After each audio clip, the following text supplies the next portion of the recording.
think we've seen that pattern before. Yeah. The confidence is the one that always concerns me. Yep. So what'd they say at the end, David? They quietly snuck out.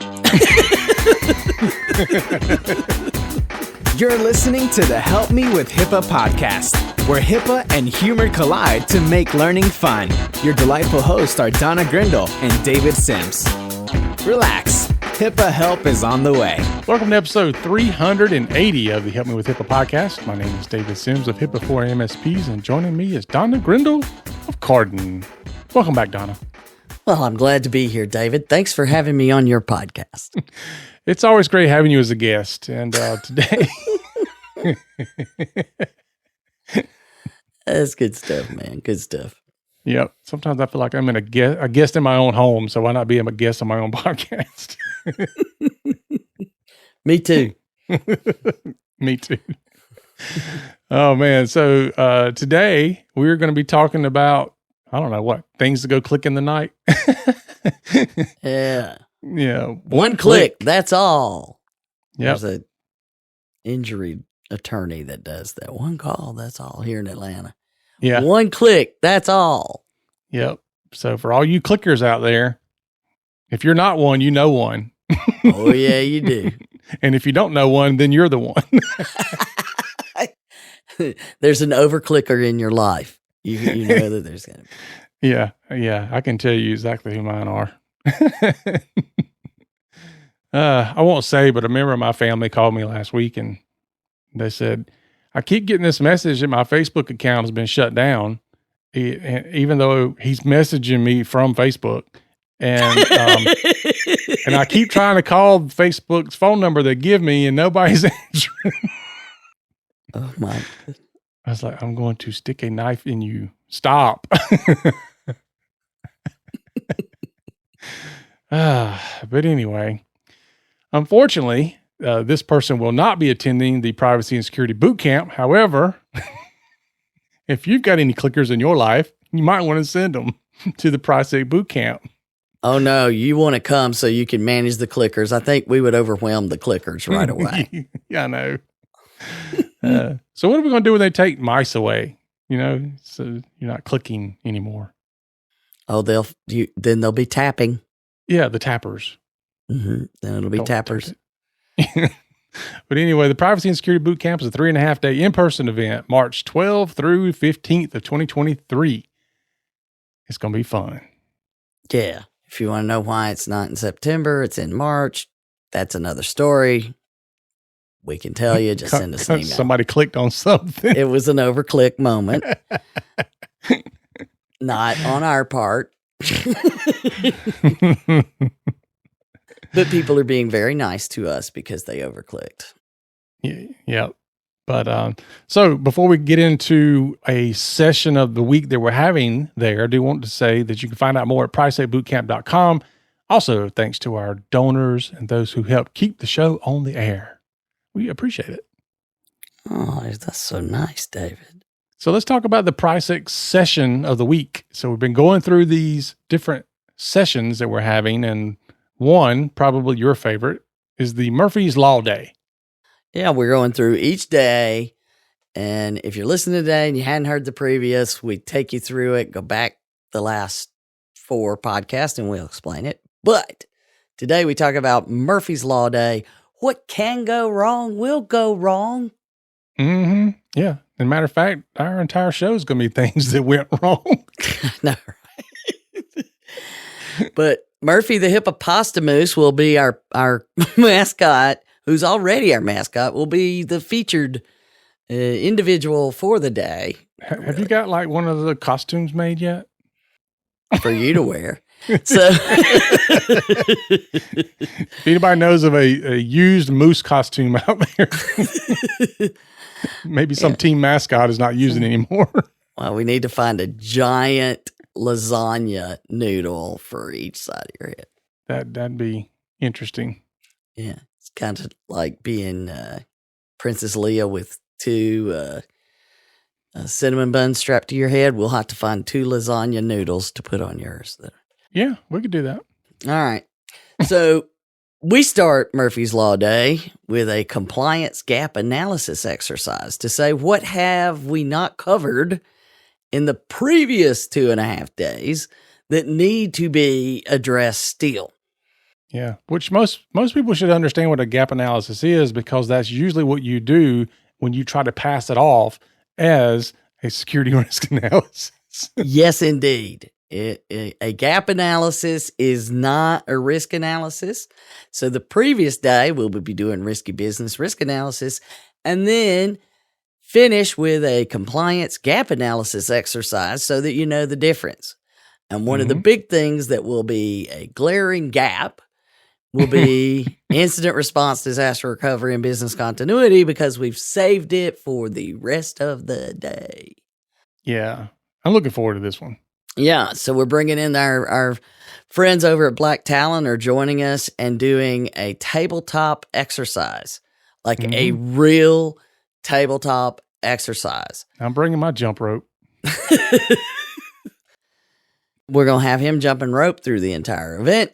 And but the tabletop exercise lets us go through an actual process so that you get to see a real live one that's done by, big companies and those kind of things that we can then adapt into our own environments.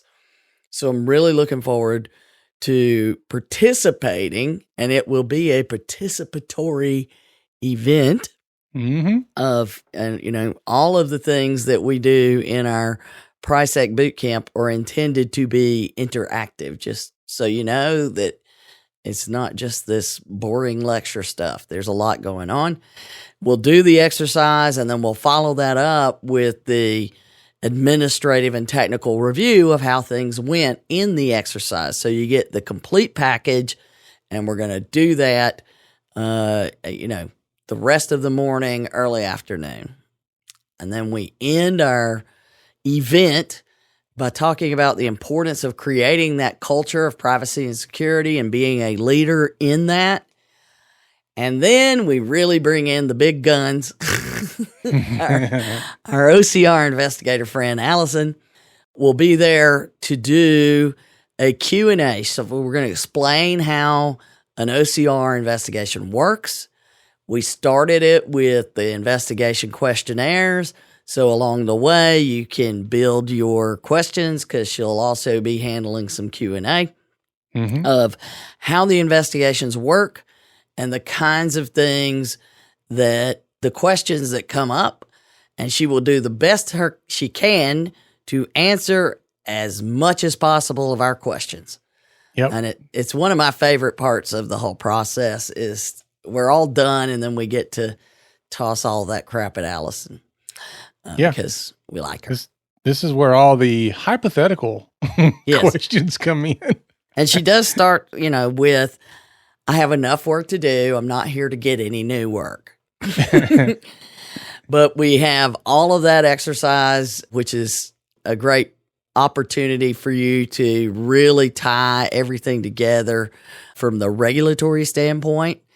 And then at that point, we start working with you to develop your action plan. We have powwows and all of those where you're going to have the opportunity to take all the things we've discussed, go back and review them. We're there to answer questions. The instructors will be available and help you build an action plan for the next couple of quarters based on what you've learned. So we're being there in March. So you can then say, what am I going to do when I get back that I'm going to finish in second quarter 2023, potentially third quarter, even further if you so desire. And then we'll have some scheduled time to do all of that for a good long period of time. And then any closing remarks, concepts, feedback, Q&A, all of that. And we're going to close it out. And at that point, I am certain I will be partying somewhere. It'll be a closing party. Everybody have your own. I'm sure we'll join together. Yeah. Now, let me say something about the OCR investigator, because some folks think they got it all done right. Yes.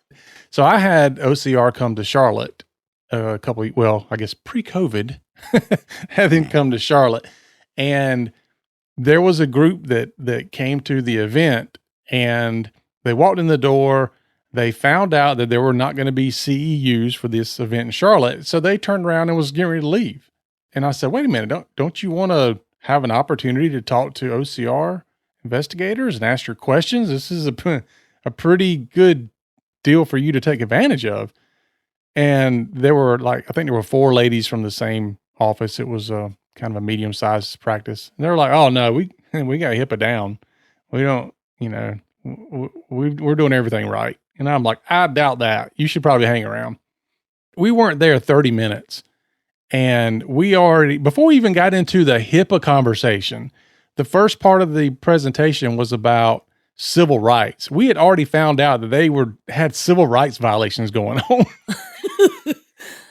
And then when we got into compliance, I mean, it was unbelievable. I mean, we picked out at least a half a dozen major failures of compliance and civil rights violations.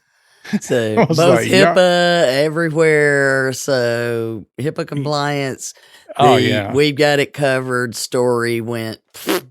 Yeah, I was like, yeah, the ones who were the most confident were the ones who were the worst off. I think we've seen that pattern before. Yeah. The confidence is the one that always concerns me. Yep. So what'd they say at the end, David? They quietly snuck out. I was like, man, I wanted to talk to them too. Yeah, so the good news is with all the things that we've reviewed now for all of these different days, not only is it the OCR investigator, but it's other folks. So you're going to hear it from multiple perspectives on why they exist, why their job exists. These are not sales things. These are why do we exist in the world? Because obviously there's a need, and there you go. So there's the beauty of it. 3.5 days, and the ones that need to be there the most are the ones that think they have it covered. Yep. It's like selling oxygen. You don't need it unless I throw you in the water and pull you under. The problem is that's the wrong time to try to buy oxygen. Yeah. Yeah. When you're drowning. Yeah. It's the wrong time to try to buy, flood insurance when water's pouring in the house too. So yeah, a little too late. A little too late. So you don't want to be late to that game. Okay. So we're going to skip the other two because we got jam-packed thing here with one click. That's all. Or what was it? You had a song we're going to make out of it, though, right? Yeah. So the old song, I forget who sings it. There's Just One Look. Yeah, there you go. I think it's Judy somebody maybe, but yeah, we're going to call it Just One Click. So we're going to do our own parody. We have got so many things. Our My Sharona blend. Yeah. If you're a target and you know it, clap your hands. We're going to make an album soon. Okay. We'll sell tens of copies. I like it. Tens of copies. Mostly the ones that we buy and make people listen to. Okay. Thanks, Mom. All right. So on to some entertaining news. And all of this is like brand new stuff. I had some other things to talk about, and these came out today, and I'm like, oh no, we're talking about this. Mm-hmm. So it started, 3 days ago, there was this tweet, and this is Australia. Granted, it is the Aussies, but it could just as well be here. Mm-hmm. In Australia, the Australian Institute of Company Directors and the Cybersecurity Cooperative Research Center had gotten together and created what they were excited to formally launch, the Cybersecurity Governance Principles that they had gotten together for companies to use to improve cybersecurity. That was 3 days ago. They were excited. They're launching it, and they're doing a conference today. So on Friday, big news. Monday, conference. And the headlines are hackers hit cybersecurity conference. What? I mean, it's, I have to laugh, but I mean, it's sad. Yeah, I know. And I feel bad for them. I feel bad for them. I know, I do too. I mean, this is the kind of stuff that terrifies me that'll happen to our PriceSec conference or any other conference for that matter. Yeah. This is the stuff that keeps me up at night. See, this is for all you folks who say, why do y'all laugh at people? This is terrible. It's a defense mechanism. Leave me alone. Yeah, it is. It's definitely one. Well, first let's go through the text of what the article was saying, because we really, I don't think, have gotten at this point that we're recording it some official details. Thousands of would-be participants began to get antsy when they tried to log on for a 1 p.m. start, and the conference didn't go live on schedule. Yeah. As the comments from the waiting participants began to mount, a fake Eventbrite link, which many unsuspected users clicked upon, was posted in the LinkedIn chat function, because this was a LinkedIn event. So it wasn't like they were doing fly-by-night platform. They were doing it on the LinkedIn platform. And it was posted in the chat function asking for credit card details, leading the Institute to plead with participants not to try to use any links posted in the chat. Don't click. Don't click. And when an official-looking AICD link appeared to the event, some users who hadn't learned their lesson the first time around tried to follow it, only to complain that it didn't work. And eventually, about 30 minutes into the debacle, the Institute bowed to the inevitable and canceled the event. Wow. So, any bets on what happened here? Probably some type of social engineering. Yeah, boy. There's some credential theft in there somewhere. That's what I'm going to bet. That's the culprit right there. Mm-hmm.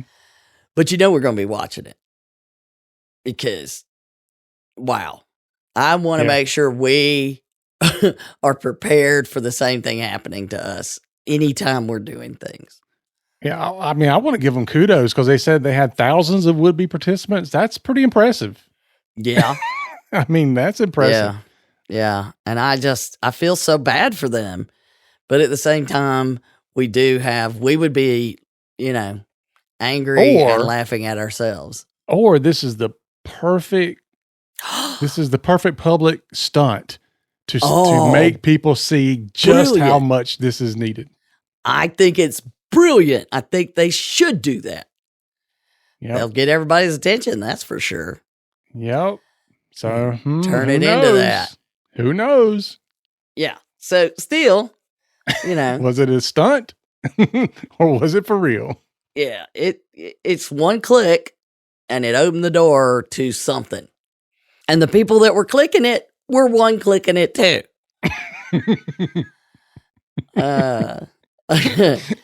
Could you imagine though being on your Facebook thing and somebody posted a link and you're like, no, don't click on it, and everybody's like, I tried to click on the link. You're like, no, stop clicking on it.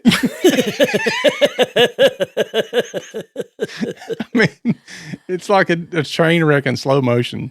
I know, right? No. Yeah.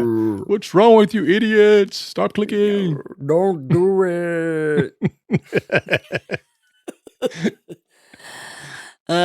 So there's just no way to win.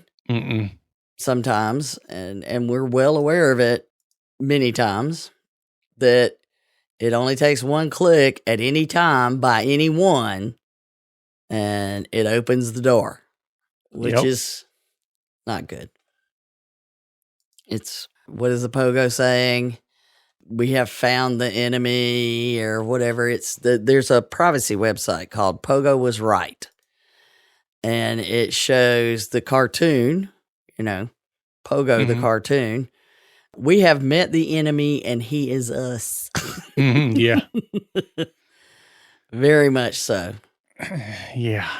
But as we move forward onto the bigger story, which this one caught my eye as well because of one very important quote in it. But it's a story from the UK. So this is our international news segment today.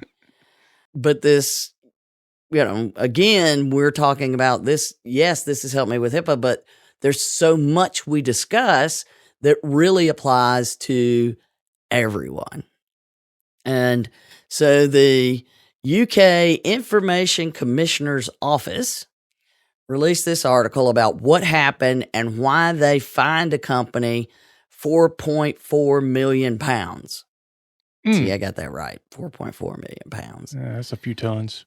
The sterling, dear, the sterling.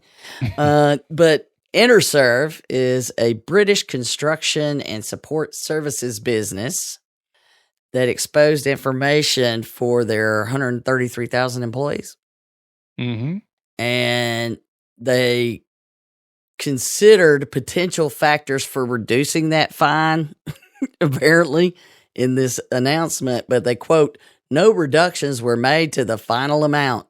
Yout. We considered it, and no. No, we looked at it, and yes, it is that bad. So the investigation overall, they said they found in the investigation that Interserve failed to act on warnings of suspicious activity, used outdated systems and protocols, and lacked adequate staff training. But here's the cool thing is they created this nice little explainer video. And obviously we'll have links because we always have links to our sources. But according to the video, an Interserve employee forwarded a phishing email to another employee. So that right there, we're both like, huh. This looks suspicious. I know. Come over here. Like I told Donna, I was like, there might be poison in this drink. Here, take a drink and let me know. You're the official taster of the king. If you die, then I won't drink it. Yeah.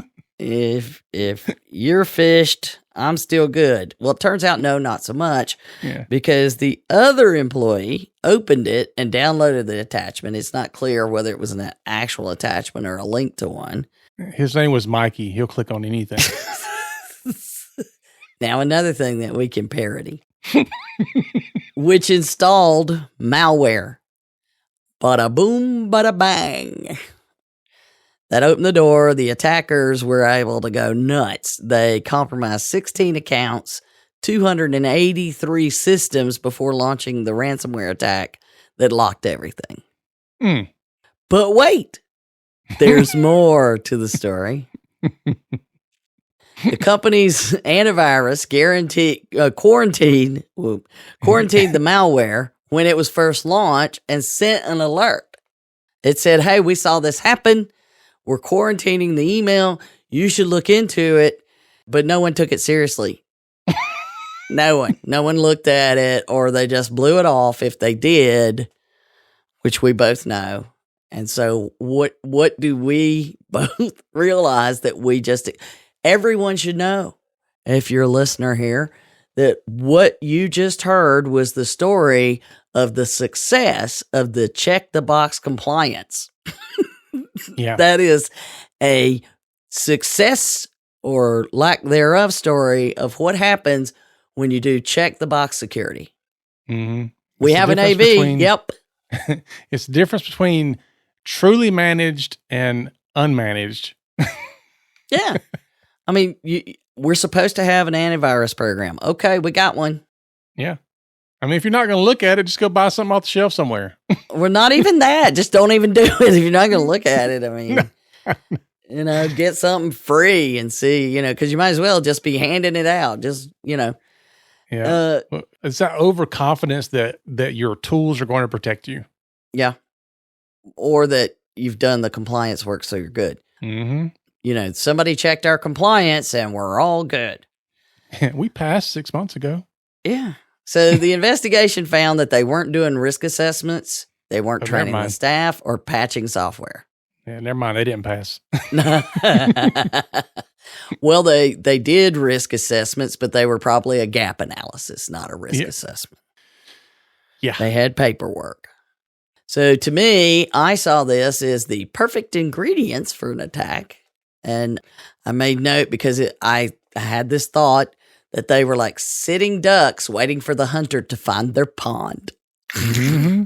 And that's really all it is. You know, you can visualize that. They're just ducks that have nothing that will make them fly away. They're just waiting. And in the press release, though, there was a quote in there that really, I thought, and it's the title of the article, which drew me in, was biggest cyber risk is complacency, not hackers. Mm-hmm. And the actual quote, that was the headline. The quote is, the biggest cyber risk businesses face is not from hackers outside of their company, but from complacency inside their company. I agree. So, I mean, this is the kind of stuff we talk about all the time. Yep.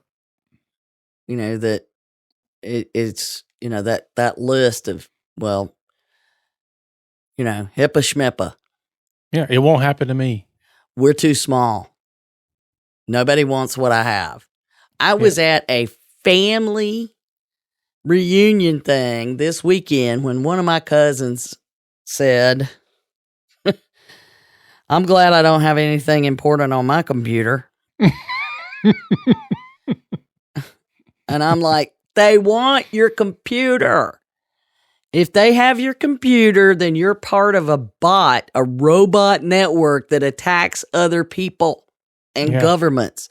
And the eyes around the room got so big. And then they were like, I can't think about that, which is head in the sand.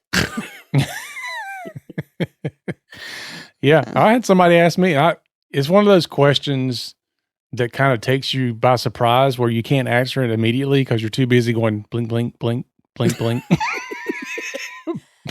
Yeah. A lady asked me, she said, why do I need email security if I've got security on my computer? Which is a legitimate question, but it still caught me off guard. And I was like, seriously? Yeah, they just don't understand the difference. No, but, you know, I answered the question and then she's like, thanks, I'm terrified now. And I said, I mean, I didn't mean to scare you, but, you know, enter your credit card information here. I just always would answer that with, you're welcome, you need to be. Yeah. You know, I'm always terrified and worried about it. Mm-hmm. You know, why are other people not? You should be. Yeah. And what really got her was when I said, if I can get into your computer, I can get into your email. Or if I can get into your email, I don't care about your computer because you're using Office 365. If I get into there, I can be you. I can go to your bank and say, reset my password. And guess where your password reset's going to go? And she's like, my email. I'm like, yes. I said, guess where everything else you've been in the past 10 years is sitting? Because we don't delete anything from our email. She goes, I know. My email.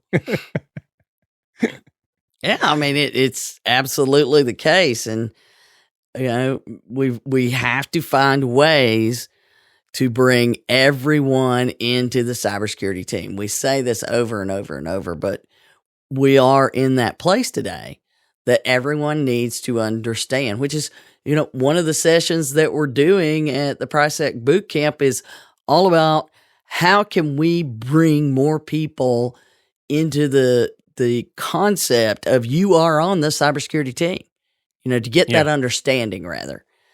And it's something that we constantly try to create new ways to get their attention, new ways to talk about it.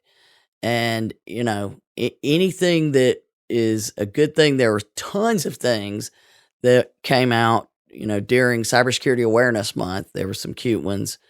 Amazon did one where you had the defenders at your house, and that was cute. And I mean, there's a lot of really entertaining things trying to get attention. And there are companies that are trying to create training tools to get attention. How can I do this in anime? How can I do this in a video game? How can I do this? Trying to get that attention. But complacency means we're not even trying to get that attention. If they weren't even trying to get the employees' attention, the click's going to happen. Yeah. I mean, I think you've said this recently, and I think you were quoting somebody else, but if all you're doing is training your people to not click, then you're going to fail. Yeah. We've said that in a recent episode, and that's so true. You can't just train people not to click. And that's what we've been told to do for so long, but that's no longer good enough. You've got to do more than that. Mm-hmm. You can't depend on them to not click. And you can't just train them on security awareness training, because so many people have heard it so often now that it doesn't even register anymore. Gotta have. This is one of the reasons that when we're talking about building a training program, we don't say, well, you got video training, that's good. Oh, you got phishing tests, that's good. Now, phishing tests do work really well. Mm-hmm. But once you narrow it down to the people who continue to click, what are you doing about them? You can't just throw up your hands and say, well, that's our way in. Yeah. And social engineering is getting to be so much more than just an email. Mm-hmm. I don't know if you have seen, I know we've talked about it before, Rachel Toback is a well-known social engineering cybersecurity personality. We're having those now, personalities in cybersecurity. A few years back at one of the cybersecurity conferences in Vegas, Donnie O'Sullivan, who is a reporter with CNN, who's this little Irish guy who's a hoot. I love watching him. And that thick brogue accent and stuff. And he said, I want you to try to hack me.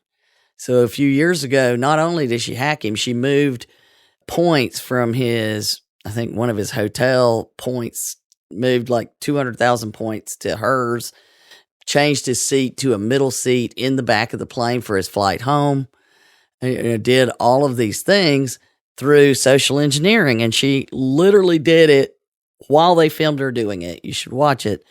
Mm-hmm. So then this time he goes back this year, just recently. And so she said, well, we're going to try something different. We're going to figure out your passwords and log in as you and change your passwords. And the look on his face when he looked down, she goes, is that one of your passwords? Yes.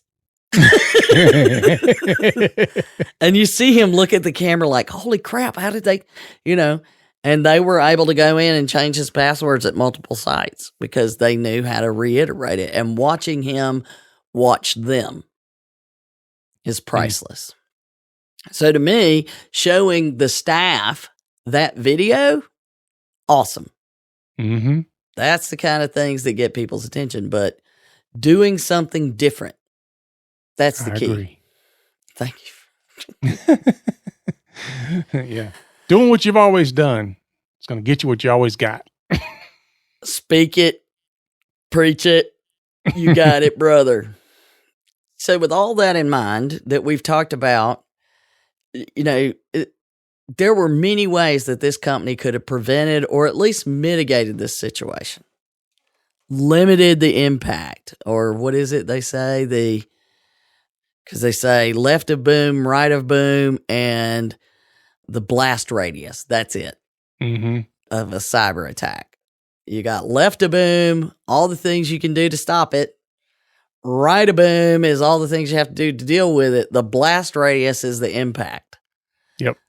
So what can we do to do that? And then I read another article. And this one, I'd had it sitting there, because I've been gone a lot. And this one got my attention a while back, and it had popped up on my list recently to read it. It was Checkpoint Research. They go out and eval things. Mm-hmm. The new era of hacktivism. State mobilized hacktivism proliferates. We got to say that word. To the West and beyond. Uh-oh. Uh-huh. Yeah. And that's what I said. And we've had hacktivism or a hacktivist on our risk analysis threat list for years and years. Because we want people to understand that is truly a possibility, regardless of the size or the type or any of those things.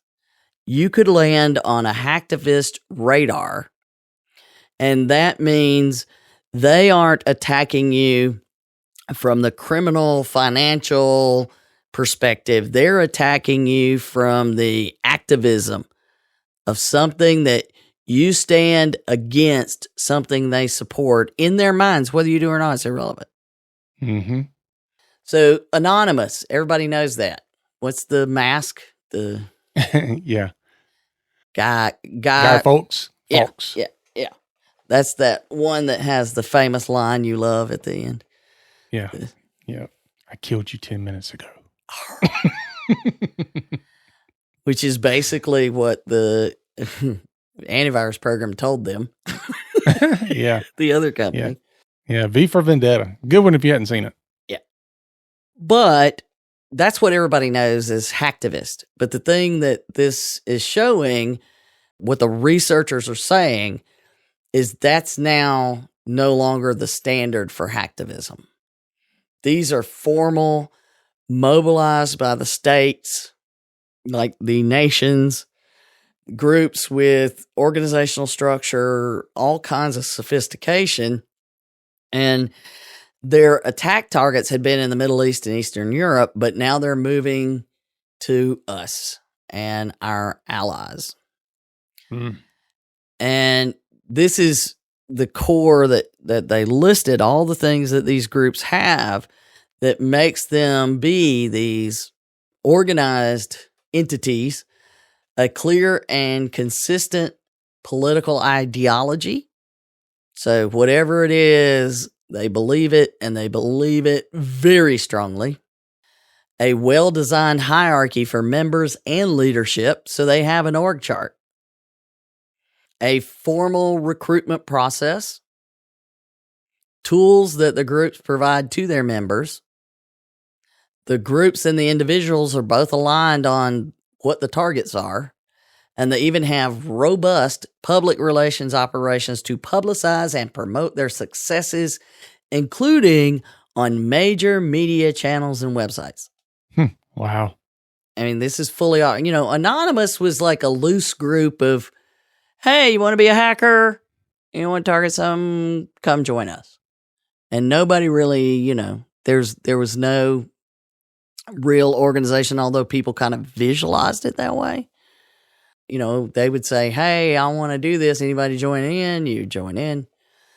But to make it even more concerning is that some of these groups are even starting to cooperate between each other, which just exponentially, and they're aiming at us. They're already attacking us in the United States. Governments, so it's trickling over. And the really eye-opening statement that they, in their first summary, now this, we have a link, of course, and it'll tell you all the details and give you examples. And it even shows you some of the recruitment requirements. And I mean, you literally have rules. Like if you don't check in for more than 2 days, you are no longer part of the organization. We kick you out. Wow. Okay. But what does that do? That keeps them engaged. Mm-hmm. Because now I don't want to be kicked out. I want to be kicked off the kickball team. We voted off the island. Yeah. I should go find one of the kickball leagues and play. I don't know where that came from, but hey, it's there. I have a friend that has a horribly broken finger that they had to patty cake back together. It doesn't bend anymore because he was on a kickball team like recently. Okay, so I digress. But here's the statement, and like I said, you and I both, we're like constantly dreaming up things. I dreamed all night that someone had stolen my phone, and I was running from place to place trying to see if I could get it or if they had used it in any way so that I could make sure, even though I'd wiped it and I'd done all that stuff, I felt this intense need to go get them. That was my nightmares last night. So I literally stay awake at night about this stuff. And then when I read this today, it was like, These are coordinated organizations which launch organized large-scale DDoS or distributed denial of service attacks, meaning they basically shut down your ability to operate on the internet. And disruptive attacks against their targets with far-reaching public relations. So they're sharing what's going on. So all the people that try to, we just had the Uber CISO that's apparently going to jail and a lot of other bad things because he covered up a cyber attack. He hid one, and they know he did. That's going to happen more and more. You're just going to see it.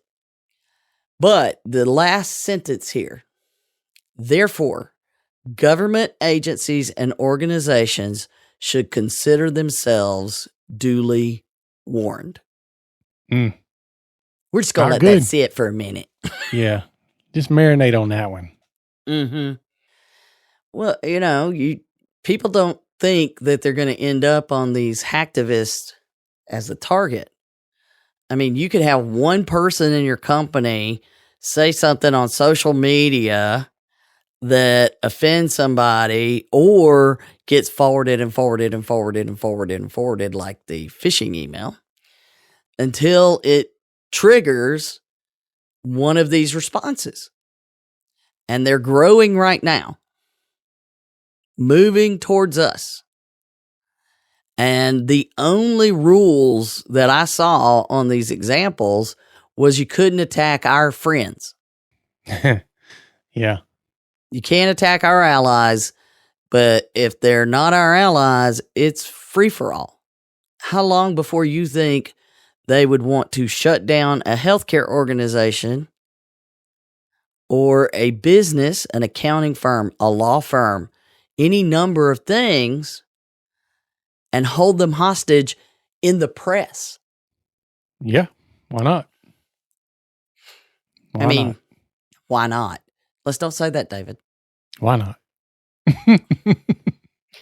I always heard this joke. The Air Force has a Air Force base, or they did. I don't know if they still do, in Minot, North Dakota. They still do. And it's still called Why Not, Minot. Why not, Minot? Well, we need to put another base up here. Why not, Minot? Yeah. Yeah. And, just to kind of circle back around to Guy Fawkes, the Guy Fawkes Day is coming up. So I did not know that. Saturday, November the 5th is Guy Fawkes Day or Guy Fawkes Night. So it's not celebrated in the U.S., but in the UK it is. So I can imagine with the fireworks and bonfires that potentially there may be some hacker groups that use that vendetta type stuff to do their thing. So I'd be on the lookout for November 5th as a day that something may happen. And it's on a Saturday. So this is released on November 4th. Well, there you go. Hope you're listening today. I know. Consider yourself duly warned. There you go. But, just to reiterate, complacency is the biggest risk we face, and the risk keep coming and getting more complex. Yep. just when you think you've done all you can do, just know you haven't. Mm-hmm. Yeah. You don't have it covered. You don't have it covered. You know, Yep. David's getting new tools and I'm figuring out, okay, now which one of those tools am I going to get him to give me?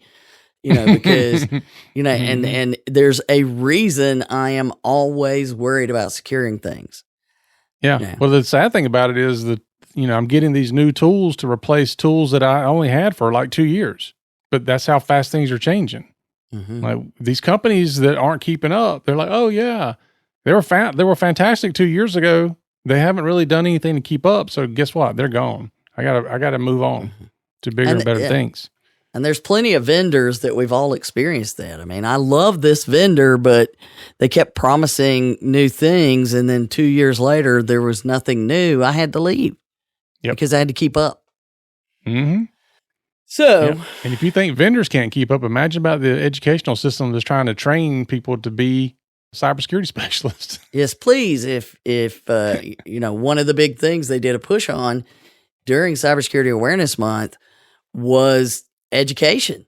We need people to be involved, and it is a very broad list of things that you could do within cybersecurity. Yep. It's not just, you know, you're like David who likes to figure out how, you know, to hack his neighbor or to be able to make something do something that wasn't supposed to do that originally. But now look how cool this is. Yep. If you say I can't do it, He's in. I'm going to find a way to make it happen. Yeah. And, you know, that is not the only thing that you do in cybersecurity. You know, I don't do that work anymore. I do the work of, you know, the governance things of helping the companies manage all of these technical people and all these technical products so that they can actually understand what people are doing for them and those important lines between what does IT really do and what do you think they do? Yep. That's true. All right. Well, I think we've been scary enough. I I'm know. kind of making myself a little nervous.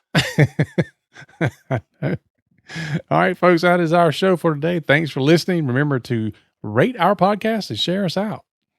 So remember, for Donna and myself, that HIPAA is not about compliance. It's about patient care.